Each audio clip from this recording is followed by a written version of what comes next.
was kind of the start of the day and sort of how it just happened like so quickly. When I tell my clients that want to compete or they sign up to compete that they need to be prepared for that 6-12 month work period to be over in 10 minutes, that's exactly what happens. The result, the day itself, I think was bittersweet. For me, I did 2 divisions on the day. The first one was open bodybuilding, where I got call-outs, so I got top 6, which for me is unreal because the last time I competed, I basically got last. So to jump up that level in a matter of only a couple of years, what seems like probably a long time to a lot of people in this game is actually a pretty short stint. So, you know, there's people that have been competing at the pro level for 10, 15 years. And then the 10 years before that, I've been competitively in season for 3.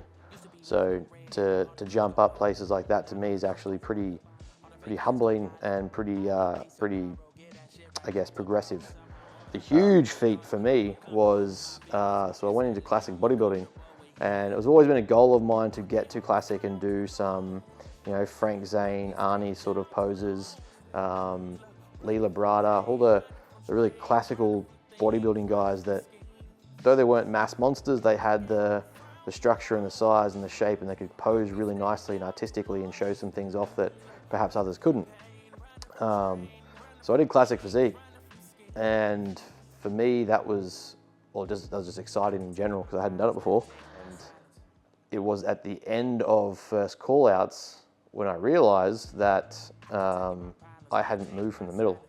And then they called out the top 3 numbers, and it was myself and 2 other guys that I was standing with, and all 3 of us were surprised. Basically called out 3rd place, and it wasn't me. And straight away my head was like, holy shit, I'm at least 2nd here, like this is pretty cool.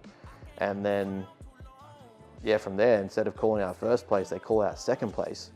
And so he goes to the 2nd spot, and as you would have seen in the video, it was a genuine reaction. I was genuinely like looking around surprised and realized that I'd got 1st place, and that was, for me, that was probably one of the most humbling experiences that I've ever had. I've played at Suncorp and played grand finals for rugby league at Suncorp Stadium, and those didn't feel as kind of personal as this did, as I don't know, kind of like a reflection of what we're trying to do.